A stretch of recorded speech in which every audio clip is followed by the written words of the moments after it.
Hi everyone, we continue our wrapping up of things, so we're going to learn a few new dative uses, and then we'll review the genitive and the dative. Alright, so just to continue reviewing cases, so the genitive, if you remember, is essentially going to be the of case. That's a little bit of an oversimplification, but that's the basic idea. It is most commonly used for possession. All right, and pretty much all of these except for these two are going to use of. Objective and subjective can use of or sometimes for. Okay, but remember the important thing about the genitive is that it is kind of the adjective case, not in the sense that it will agree with a noun like adjectives do, but in the sense that it will do a lot of things that adjectives do, and so the important thing there is that it will be associated most often with a noun, another noun. So when you see a genitive, your first thought should be, what noun is this going with? What noun is this being translated with? All right, and then shifting over to the dative, and the dative is a little more complicated, so we'll spend a little bit more time on it. Okay, by far, the easiest to sort of recognize use of it is the indirect object. And remember, the indirect object is the recipient of the direct object, right? So I give a book, right? And I give a book to my friend. So to my friend is the indirect object. You can also say I give my friend a book. It, to some extent, is the to or for case. Those are the words most commonly used to translate the dative. The tricky part about the dative is that a lot of the dative uses, to some extent, will kind of overlap or sort of be fuzzy. Reference, the second one on the list there, is a little bit of a kind of catch-all use, where sort of, just that general to or for use oftentimes is going to be your dative of reference. Okay, so these are some new datives that we're kind of learning this week. So dative with compounds, all right, that's that top one. So if you have a compound verb, and you can see here, these are all compound verbs, right? So infero, tulit, of course, is the third principal part. Sub rideo, ad sum, praeficio. These are all sort of traditional verbs with compounds before them, sort of at the front of them. A lot of times those compound verbs will take dative direct objects, or dative what sound like direct objects. Strictly speaking, they're indirect objects, which is why they're in the dative, but they will oftentimes end up being translated like a direct object. All right, so just some examples there in both Latin and English. The dative purpose, again, is a little bit of one of those catch-all datives that can sort of overlap with a dative of reference, all right, as you can see right here. But it essentially answers that idea of sort of why something was done, right? So that leader was, all right, of help to the Romans, or literally was for the purpose of help to the Romans, all right? Yeah, and then here, kind of a little more adverbial, he chose a place for a kingdom, right? What's the place? What's the purpose of the place? For a kingdom. It can be dative of purpose. It can be dative of reference. It can be a number of things. Both of the examples here, all right, are called the double dative, right? So this is that double dative, just because it's a dative of purpose and a dative of reference working together.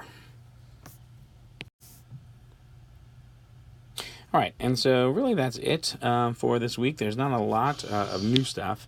Certainly the two new datives are pretty straightforward and not terribly common. And the review is pretty straightforward as well. So let's take a look at this week's summatives. All right, so some reading for the week. So I'll take you through a little bit of it. All right, remember, let's read through the Latin.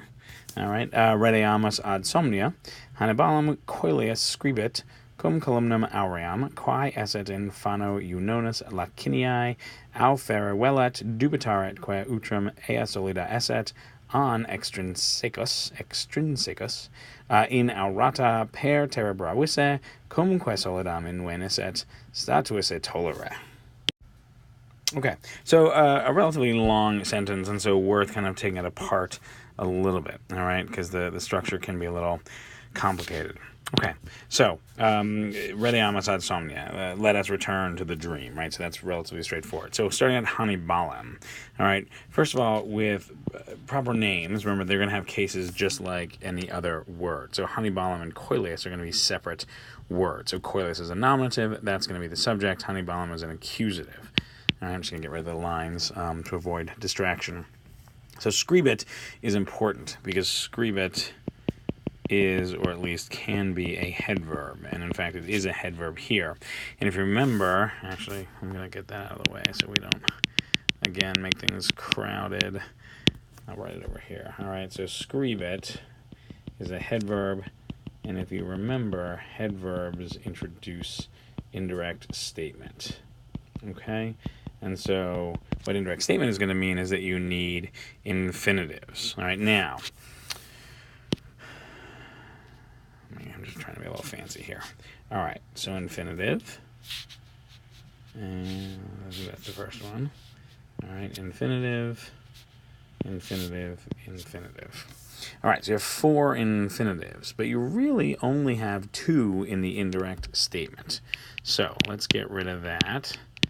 All right, now, if you look at alfera, right, you'll also see wellet right next to it. Now, wellet means to want, and that's the kind of verb that takes an infinitive. So alfera is not an infinitive in indirect statement. It's an infinitive connected to wellet. All right, also, if you take a look at statuisse and tolere, all right, statuisse means to decide, and so that too is a word that can take an infinitive. So tolere is dependent on statuisse. All right, so really what it comes down to, actually, I'm going to leave those there. All right, so really what it comes down to is that per terebrauisse and statuisse are the infinitives in indirect statement. All right, which comes first? So per terra, I'm just going to abbreviate that, and statuisse. All right, now, before we get to per terebrauisse, we have a couple subjunctive clauses that we have to deal with. All right, so then scribet, along with that, you're going to have cum. All right, and so that's in that first line here. All right, now within the cum clause, you're going to have the quae esset. Excuse me. All right, dot, dot, dot, dot, dot. The wellet is going to be the verb in that cum clause. Lost my place, there we go. All right, and the dubitaret. All right, and then further complicating things, awesome, is that dubitaret is going to have the subjunctive verb esset as an indirect statement. Okay, so let's put all this together.